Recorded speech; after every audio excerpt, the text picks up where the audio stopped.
comes through loud and clear. All right, it's our pleasure today to induct not one, but two people.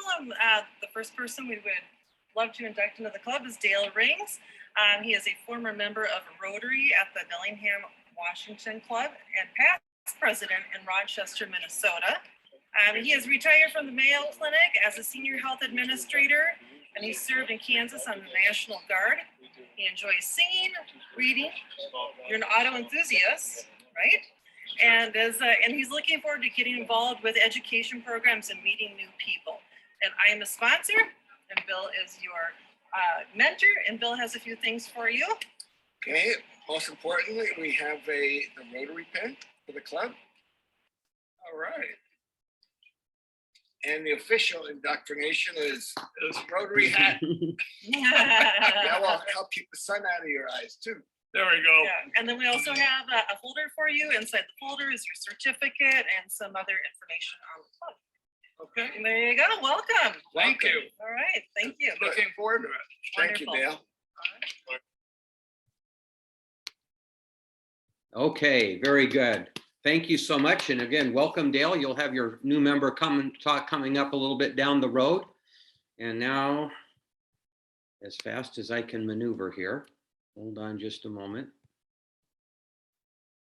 We will go to Chuck's induction. Hold on one moment. And here you go. Okay, it's our pleasure also to induct Chuck Snyder to the club. He is also a former member and past president of the Rotary Club in Bellingham, Washington. He is a former attorney and retired judge, enjoys travel, sports cars, mechanical work, and reading. He's looking forward to being an active member, participating in club projects and activities that specifically helping with youth and have fun and meet new friends. And his sponsor is Dale Rings, who we just inducted, and his mentor is Peter Mead. And so Peter has a few things for you. There you go. Good, And the official hat. official hat. Perfect. And then I have this folder for you, and inside the folder, again, is the certificate and some other information for you. There you go. Thank you so Thank much. you. I'm really looking forward to this. This was a nice opportunity to get inducted along with my friend Dale. So looking forward to being part of it. All right. Bellingham South. Bellingham South. There you go. All right. Excellent. Gentlemen, welcome officially, and so glad that you are in the club. And we'll look forward to hearing a little bit more from each of you via new member talks here coming up. We will transition now to Dick Meyer, who will deliver his new member talk and a little bit let the club know a little bit more about him and his background. So Dick, over to you. Thank you, and good afternoon, Rotarians. So my wife, Sheila, and I moved to the Valley about 3.5 years ago from Nebraska. We were both lifelong Nebraska residents. I grew up in small town Nebraska, South Central, a little town called Deschler, whose biggest claim to fame was that it had the world's largest broom factory and actually made brooms out of broom corn. And also has a manufacturing plant that makes center pivot irrigation systems, which there are some south of Hunt Highway. There's actually a dealer on Arizona and Hunt about for that particular piece of irrigation equipment. Anyway, so we have 3 boys, and one lives here in Gilbert area. And one lives in Lincoln, Nebraska, and one lives in Thornton, Colorado. They're all married. We have 9 grandchildren, 7 boys and 2 girls. The oldest is 7 and the youngest is 7 months. So it's a very active group when we all get together. And so a lot of fun, but very active. Rotary wise, I went and looked on my Rotary International page, My Rotary, and it only had my latest club in there. I belong to actually to 3 different clubs in Nebraska since we moved around the state some. I joined the first time, I think in about 87 or 88.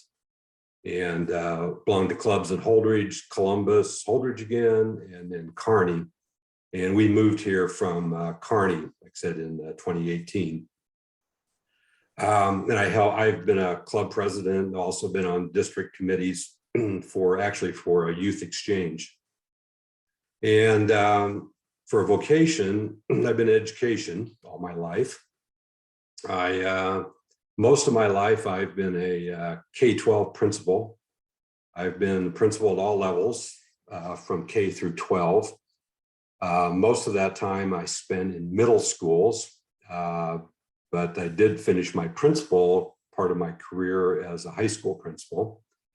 I've been a school administrator in 5 different decades, really not for 50 years, but 5 decades, 70s, 80s, 90s, aughts, and the teens. And ended up, I was a curriculum director and assessment director for Kearney Public Schools. I failed retirement 3 times because I still work. And so I've retired twice from K-12, from Kearney Public twice. I went to work for the University of Nebraska at Kearney, as they made me department chair because nobody else wanted the job. But so I was department chair for educational administration and an associate professor. And I did that for 5 years full time, and retired there. But I still work for them. I still teach classes for University of Nebraska Kearney for educational administration. I primarily teach educational research and supervision of instruction. And then I also teach research classes for teacher ed classes. So these are all for people seeking master's degrees. So mostly principal wannabes, curriculum directors, special ed directors, and then also people wanting to get a master's in curriculum instruction, special ed, reading, whatever it might be. So anyway, again, I still continue to work for them. All my courses are online. Our program's been totally online for probably 12, 13 years. So teaching online is nothing new for us. And we have students not only from Nebraska, but from all over the world. And so, which makes it really interesting. So it's interesting being connected with the students yet. So anyway, that's, I guess, a little bit about me, and hopefully I stayed within my 5-minute limit. You could actually have taken a little bit more, Dick, if you wanted it, but wow. I guess congratulations on all the retirements, and maybe congratulations on the unretirements as well. It sounds like you love what you're doing. So your passion for education clearly comes through. We have a lot of education programs that we support in this club as well. So I know we had the opportunity to be co-judges or evaluators at the CO2 Dragster event at Perry High School back in December. I thoroughly enjoyed that, and I know there'll be many other opportunities, coming forward as well.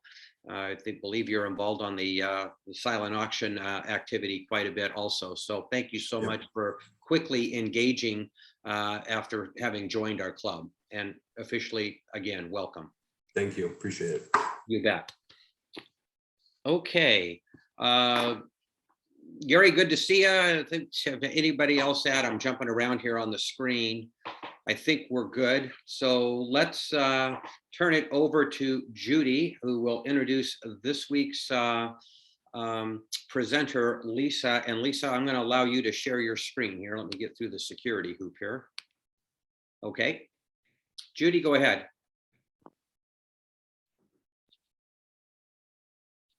Judy, you're on mute. Unmute myself. There. Okay. Lisa has been a friend of mine for many years. I have worked with her as she has developed her career as a bridge builder. She is a bridge builder, helping people connect with resources that they need. She has a passion for helping forcibly displaced families find community and support and friendship as they work to make Arizona their home. She led refugee programming at Central Christian Church and the East Valley Refugee Coalition for 6 years, and prior to that, worked in contact center management and leadership development for a large medical device company.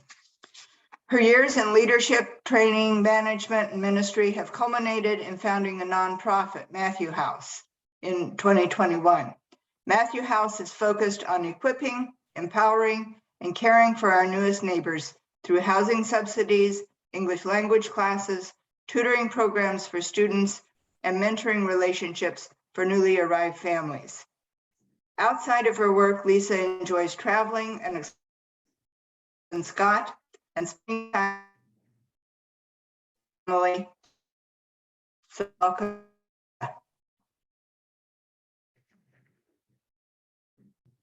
Thank you, everyone.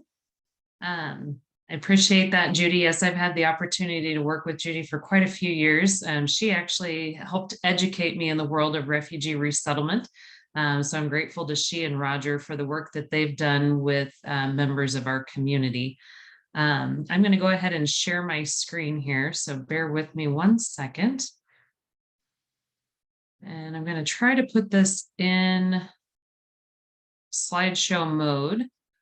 And we'll see if it actually works. So can everybody see my screen okay? Everybody hear me okay? Awesome. Well,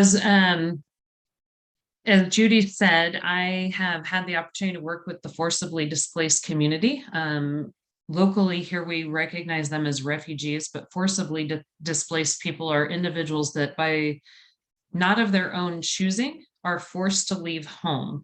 And that can be anything from gang violence in a community to war to being persecuted for a variety of reasons. And what happens when someone is forcibly displaced, they end up typically leaving their home country or at least moving out of their hometown into another part of the country. One of the things that you'll see in our community are people who've come from all over the world because they've been displaced from a variety of different conflicts or a variety of different circumstances. Roughly right now in the world today, there's 82.4 million. That was as of 2020. That does not even include the recent crisis in Afghanistan and some of the other uprisings that are happening in other places of the world. Again, when people are forcibly displaced, they don't choose to leave home of their own accord. They're forced to leave home for their own safety, security, and typically to protect their children. That being said, what happens is they'll go to a neighboring country oftentimes to try to find refuge. We see that in the United States. We hear about that oftentimes as people come across or come to and present themselves at our borders. If you look around the world today, people from Africa have been displaced for years in different communities within Africa. So if you think about the Lost Boys of Sudan, many of the Lost Boys of Sudan from many years ago moved into communities outside of the country of Sudan, into neighboring Uganda or Somalia, looking for refuge, and then ended up in the United States or Canada or other countries if they were given the opportunity to resettle. Places like Somalia went through other traumas, Democratic Republic of Congo, people who had to flee and go into neighboring countries and communities. Recently, we had a gentleman arrive with his family into the Mesa community, and he came from the Democratic Republic of Congo and lived in Tanzania for 25 years as a refugee with his family before being given the opportunity to come to the United States and resettle. So if you look at those numbers, there's 1.4 million people over that around the world who are looking at or desiring the need for resettlement. I brought this other piece of data with me today because I know as a Rotary organization, you guys are often focused on education, and hearing the introduction of one of your newest members today, again, education being an area of focus. Most of the refugee children, or almost half of them, I shouldn't say most, but almost half of them, 48%, are not in school during their period of displacement. So if you think about a refugee family that's been displaced for 10 plus years, again, many of those children do not have the opportunity for an education, definitely not a formal education, but oftentimes not even an informal education of any kind. So that's some of what's happening around the world today, and some of what my organization is committed to helping provide a solution to, at least in our own community. So let's take a look a little bit closer to home. Since 1981, we've had 87,000+ refugees that have gotten to call Arizona home, moved from all sorts of places around the world. Judy and Roger could tell stories of families they've walked alongside from places like Burma or, again, Democratic Republic of Congo and other such countries. And most recently, we've had the opportunity to interact with families from Syria, Iraq, and again, today we're working with families from Afghanistan. The impact point in our community is pretty significant because most refugees are resettled along the I-17 corridor. And if you know the Arizona or the Phoenix community very well, you know that that corridor doesn't necessarily lend itself to the most desirable places in our community to live. There are some nice areas in and around those pockets, but again, oftentimes up and down that corridor, you're finding families that are in places that are pretty impoverished. The average income in the I-17 corridor, north of the I-10 and between Glendale and the 51, there's a pocket in that region that is about $22,000 a year is the average income. And so families are brought into that community and they get stuck in that community. Kids don't have a lot of support from an education standpoint. There are some really good schools in those communities working with refugee families, but out of school, once the children come home, they're often caregivers for siblings while their parents are working. If they have a two-parent household, they might have a single parent household. So not only are they providing caregiving, but sometimes they're even having to work to help supplement the family. And so they're not getting a lot of support from a long-term education perspective. So that's what brought about the desire for Matthew House. So again, as Judy knows, we've been working with families across the Phoenix, greater Phoenix area for many years. There have been individuals from the East Valley who've been willing to go into Central Phoenix. There are people within the Central North Phoenix area, Scottsdale area, Glendale area who have been willing to work with the refugee community. But a lot of times it is people who are traveling into those communities. It's not their neighborhoods. It's hard to build relationships when you're working with people from afar. And so we formed the East Valley Refugee Coalition about 10, 15 years ago. It was formed with the desire of actually building the opportunity to have refugees come directly into the East Valley where they can be better supported, more partnership, and hopefully giving them long-term paths towards success. When a refugee arrives to the Phoenix area, they are provided some initial housing subsidies through their resettlement agency for about 90 to 180 days. And at 180-day point, the expectation is that they're fully self-sufficient.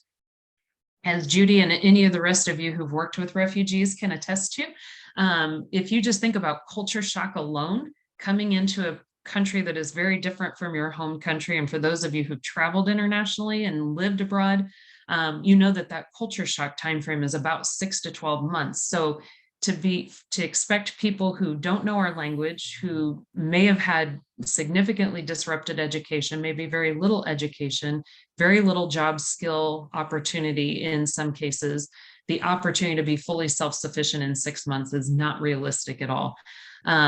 There are many people who arrive in our communities that have great backgrounds, that are extremely resilient, hardworking, high levels of integrity, desire to work hard and build a future for themselves. But the pathways to do that can be very, very challenging and very difficult. And so that's what we wanted to be about. So the East Valley Refugee Coalition, my work at Central evolved into creating a nonprofit and launching that just recently in the East Valley, in the Mesa area. And so I'll tell you a little bit about what we've been doing over the past few months. So We launched in July. And for those of you who've been watching the news, the Afghanistan crisis kicked off in August.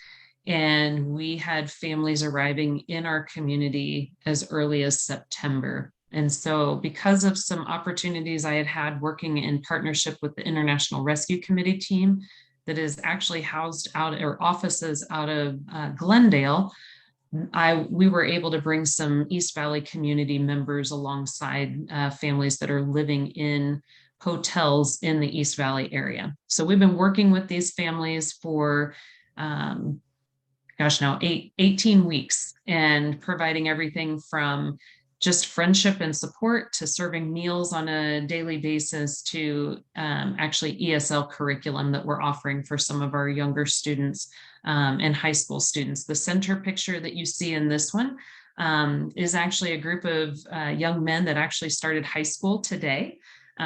We've been working with their school district or the school district near the hotel to get them enrolled and get them started. And so they are now high school students, and we're excited to see what their future holds for them.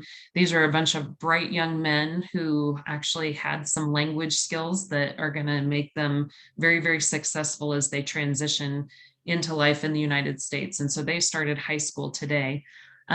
We've been offering some education programs to families from Syria. One of the things that we learned when these families arrived in Mesa about 6 years ago, 2012, or 2016, I'm sorry, when they arrived into Mesa area, was that the Mesa school system just didn't have a lot of experience working with the refugee community. There were people who were doing ESL work, but they didn't necessarily have a background in Arabic speakers. And so these families speaking Arabic were sending their kids to school, not getting a lot of support. So we started a tutoring program through Central Christian Church that we've brought into the Matthew House programming.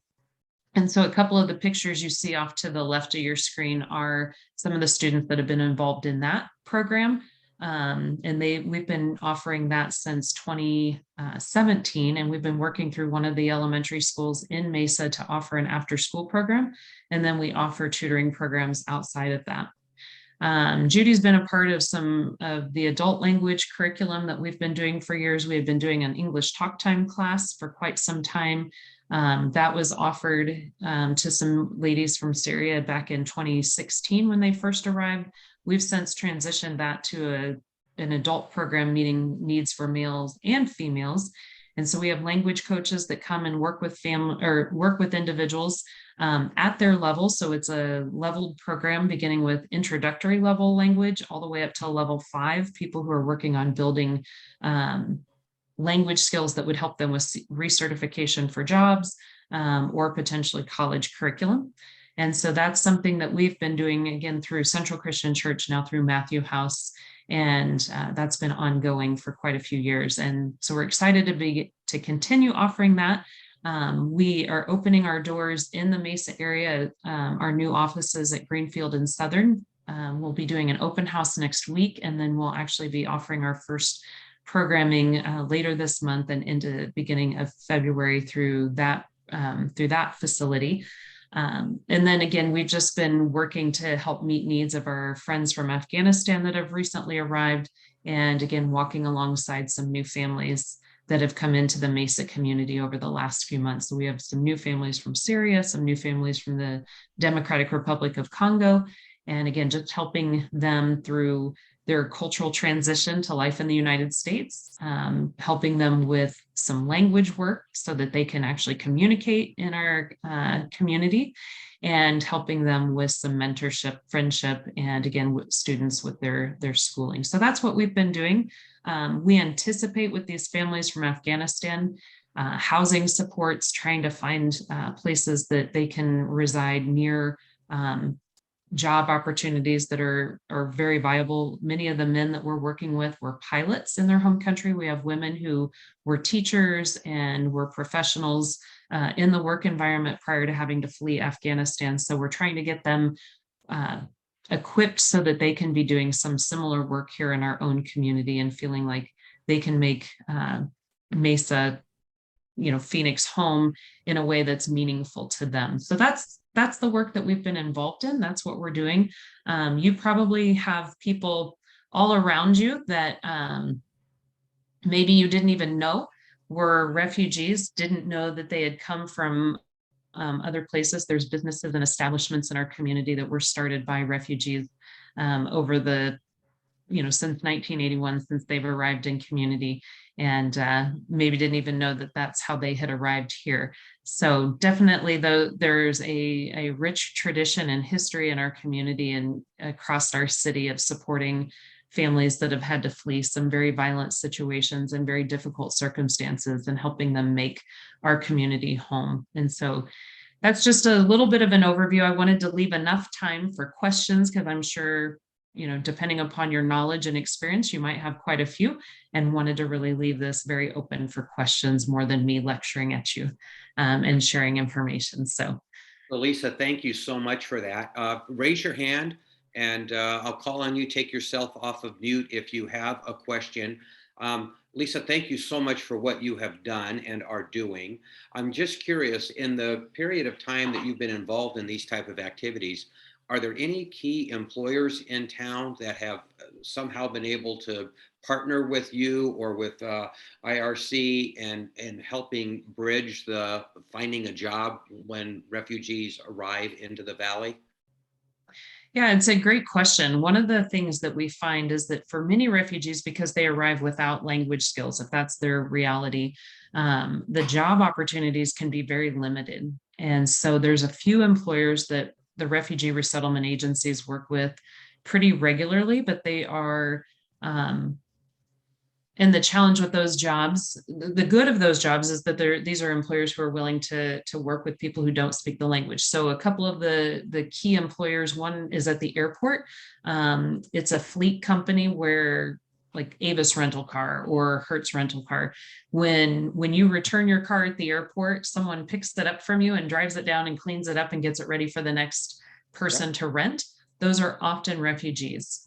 You will sometimes see people in cleaning positions at the airport, places like that, where they don't have to have a lot of interaction with the public and don't have to have language skills necessarily to do their work once they're trained.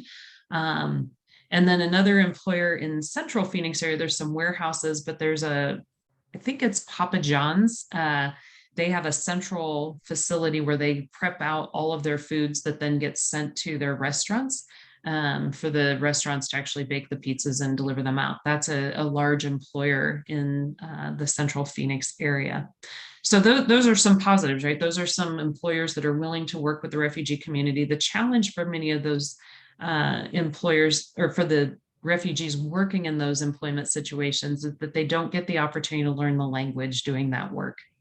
And so in talking with several of our friends who've worked in those environments that desire to grow their skills and to move forward in their, have a job different than that, it's, how do they balance their work schedule with a language class that will enable them to move forward and grow. And so that's one of the things that we're trying to, again, work with new employers on getting people placed in jobs where they're going to hear English all the time, and having employers that are willing to work with someone who's learning the language and is able to actually grow in a career. So I just actually, before this call, got off a call with the city of Mesa, and we're going to actually potentially do some test piloting with the city of Mesa and getting some people into entry-level positions there that would give them the opportunity for growth long-term. Okay, thank you very much. Anyone on the line have a question for Lisa? I have a second one, but I didn't want to dominate the floor here. Let me go ahead and throw that out. If you were to think about the most critical needs that you're facing over the next 30 to 60 days, what might those be?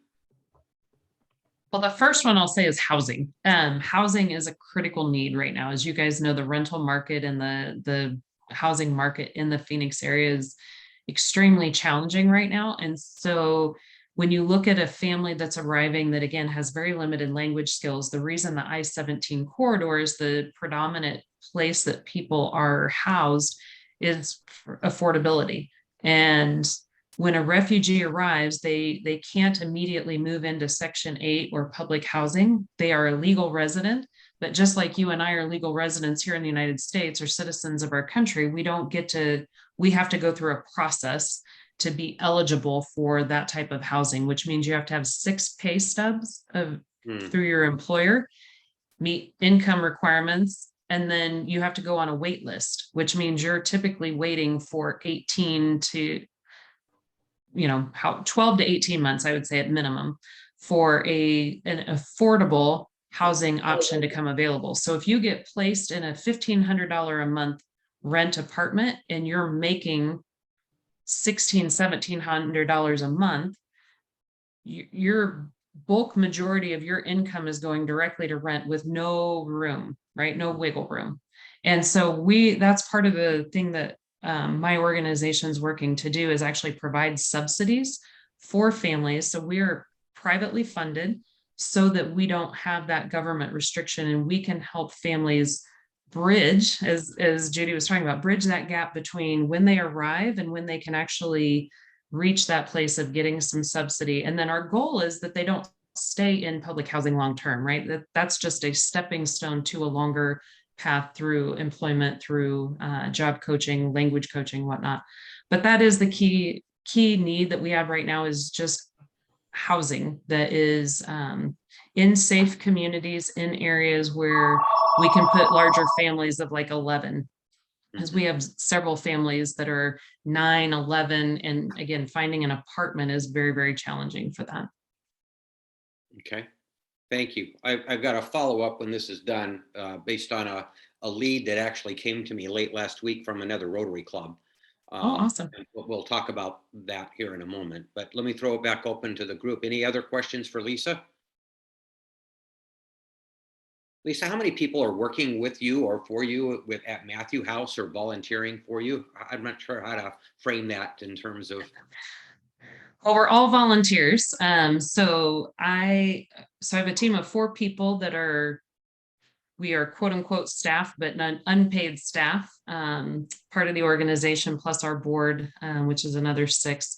And then we have about 50 to 100, so 50 people who formally been through the process of getting registered to serve with Matthew House. And then we've been working with church groups and other community groups over the last 3 months to support families at the hotel. So as I mentioned, we serve breakfast, lunch, and dinner 7 days a week, and we do ESL programs there. And so those volunteers, I'm kind of a bridge, for lack of a better word, between the resettlement agency and the community members. Typically, the way the process would work is they would have to go through the resettlement agency's vetting program. Just takes too long for the number of people and what's needed. We've been able to, I have an agreement with them. And so we've been able to bring in people who have gone through background checks through their community organization, or have fingerprint clearance card through their employer organization, and so they've served. So we've had probably 125 people serve since beginning of September through that method. Okay, thank you. Anyone have a question for Lisa this afternoon? Lisa, could you speak a little bit? The work at the hotel with the Afghans is a little different from what you do with the Syrians or the Congolese or other refugee groups, isn't it? Correct. Yeah. What's been going on since September with the Afghan population is very, very unique to resettlement. Typically, when families arrive into the country, they've lived outside their home country for an extended period of time. They're all vetted extensively prior to arrival on our soil. And when they arrive, they go through a process with the resettlement agency again, they've got housing for them. We do apartment setups. And again, there's a variety of groups in the community: Gathering Humanity, Welcome to America Project, other organizations that all work in partnership with the resettlement agencies to help families get settled into their new homes and then again get connected to life in the United States. The work we're doing at the hotel is more what I would call relief work. It's kind of like refugee camp 2.0 or refugee camp first world, as it were. So it is very much relief work, not resettlement work, and not the work that we traditionally do, which is really working to equip people for the long term. We're just trying to plug short-term gaps right now and help the resettlement agencies continue to do the case management work they need to do with families by providing some immediate support. But our work long-term is really relationship building and helping, again, people be equipped with the skills and resources they need to navigate life in the United States. Very good. John McCoy? And John, you're probably on mute there.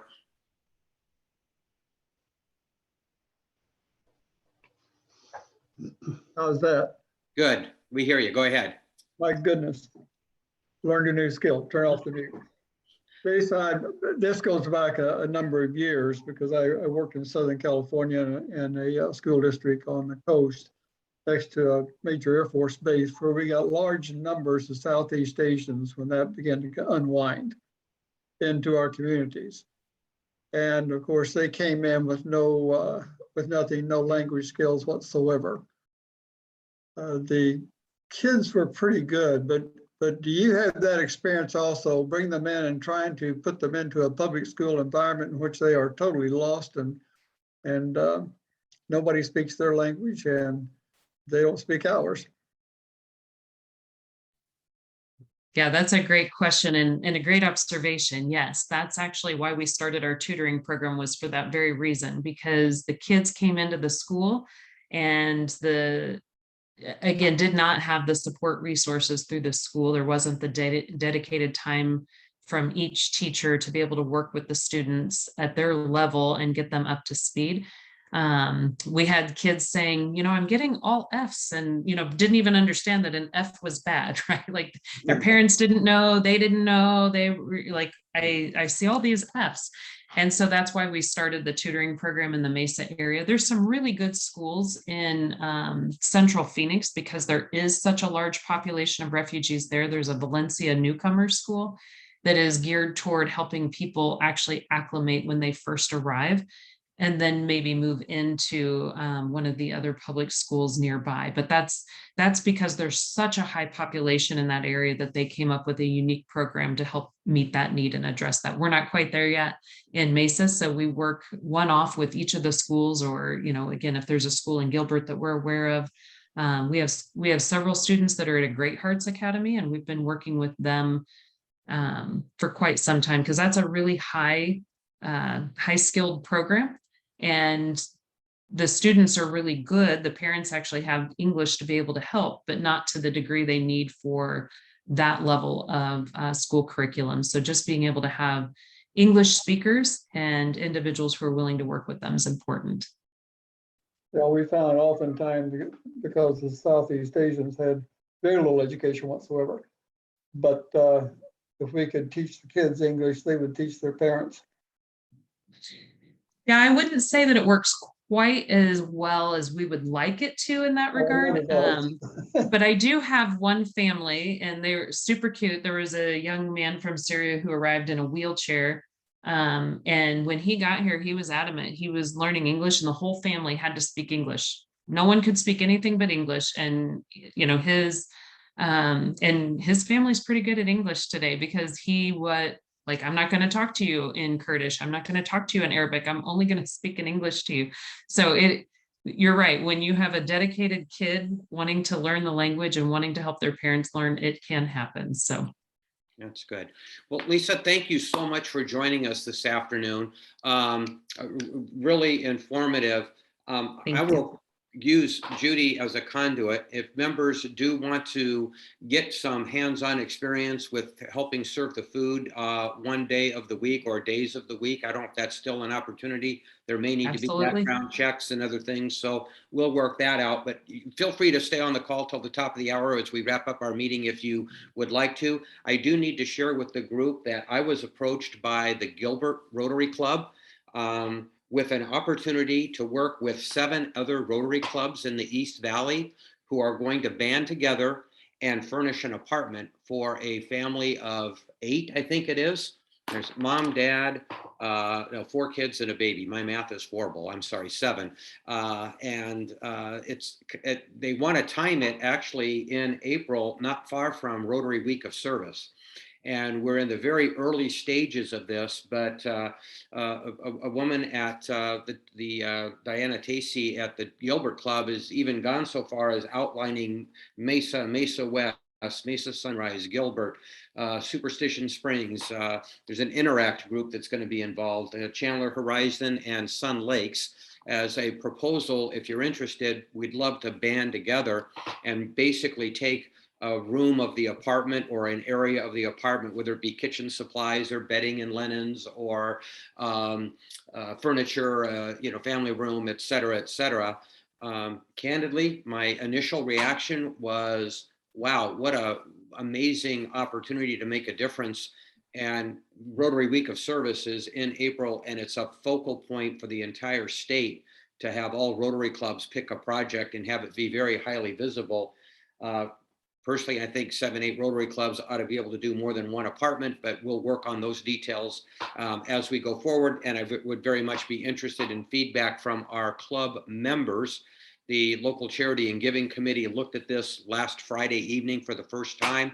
I've got some initial questions going back and forth with Gilbert, but for those of you that are on the call today, if this is something that you think is kind of in our wheelhouse of the type of things that we would like to do in terms of helping give back in the community and helping others that are maybe less fortunate be successful, we don't get that many opportunities to work locally across many clubs.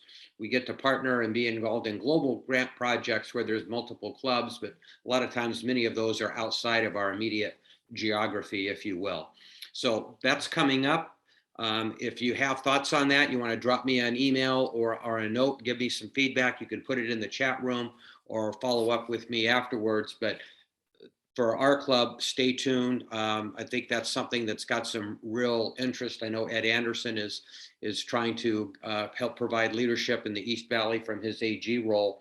And, can always say, wow, that's, maybe not as impactful as it could be. Well, we'll never be able to do enough ourselves, but we can certainly do our part in stepping in and helping where there are needs with these people that are trying to resettle.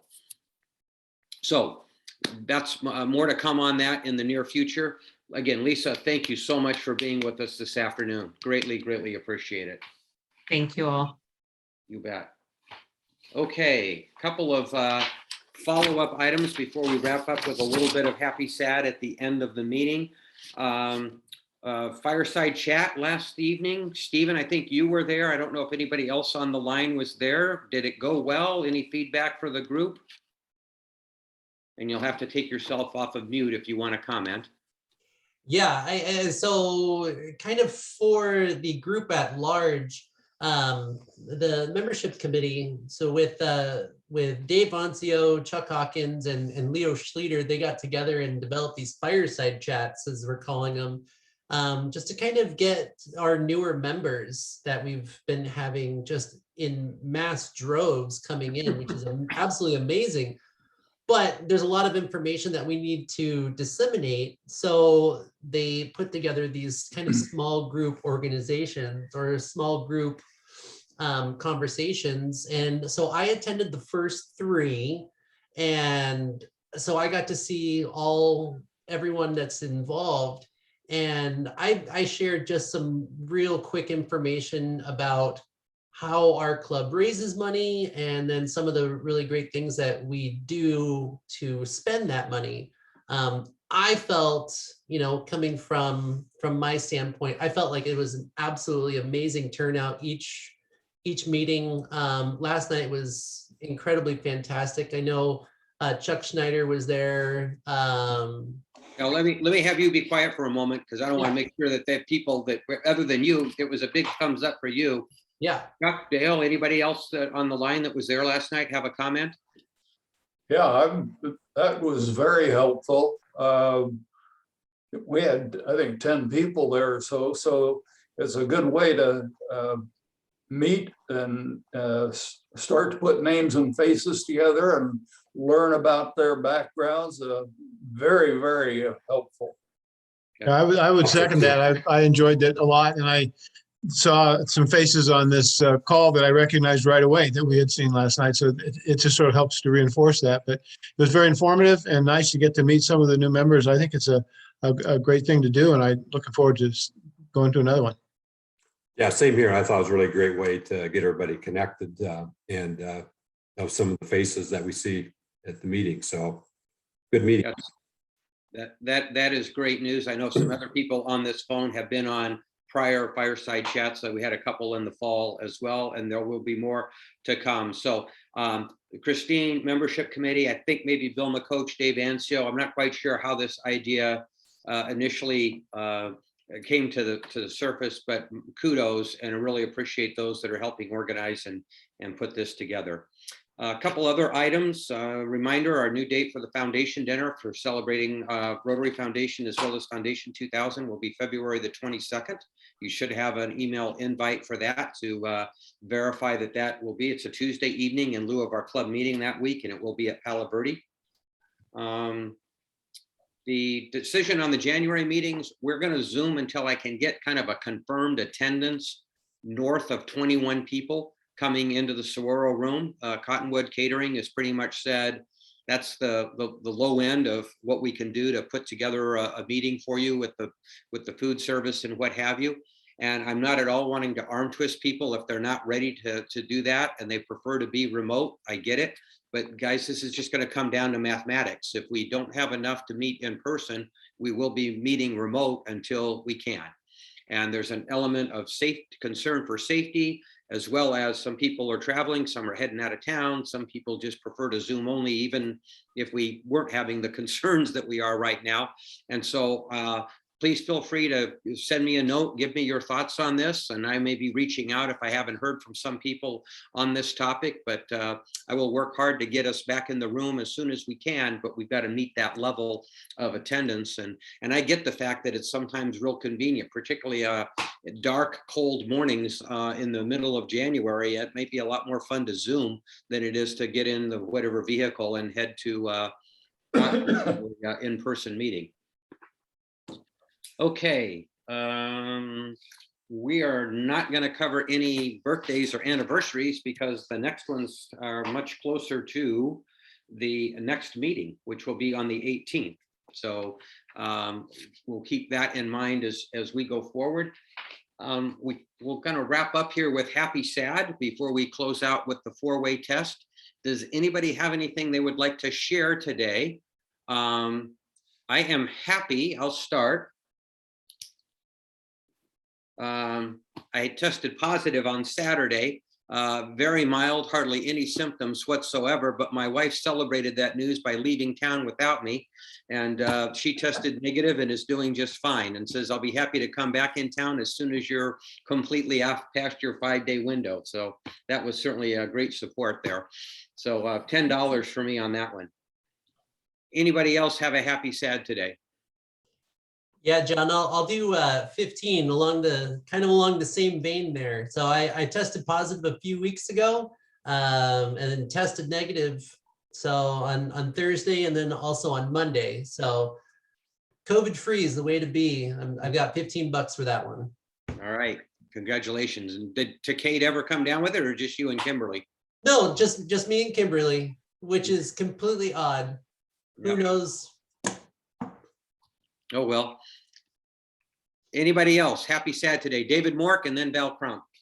I'm just going to ask you, if you're so happy Yes. that you would like to be a sponsor for a hole, we got 27 holes out there. I will be happy when you send me an email saying, David, please send me a bill for a whole sponsor for our March 13th, 2022 or 2022.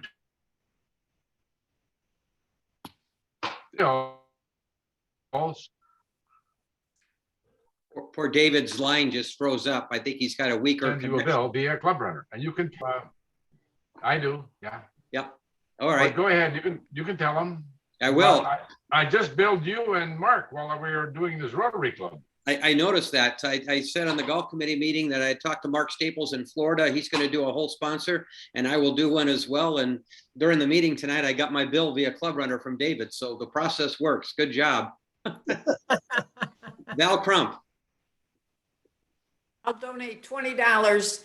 And David, you don't have to bill me through Club Runner. We'll send it separately to the Rotary Foundation 2000. That's for, we added 2 new zip codes for the Dolly Parton Imagination Library. And so far this month, today's only the 11th, we've got 23 new registrations. Congratulations. That is great work. That's great. Okay. Anybody else today? Happy John, Saturday. don't write that down. John, don't write that down. I won't. You've got it. I realize. Okay. Hey, Dora Lee, thanks so much for joining this afternoon. Just FYI, I think we were talking source book before you jumped on the call.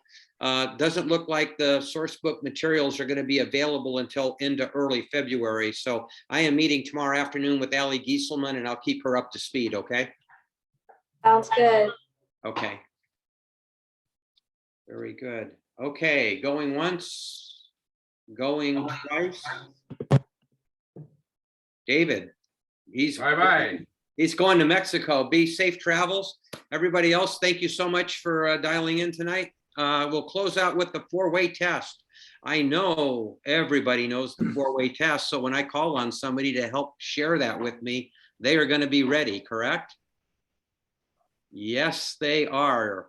Okay, Stephen Fair, you've got it written down. I'm not going to call on you. Bill McCoach, you ready? Is it the truth? Is it fair to all concerned? Will it build goodwill and better friendships? Will it be beneficial to all concerned? All right, no cue cards or anything. Fantastic. Great job, everybody. Have a good night.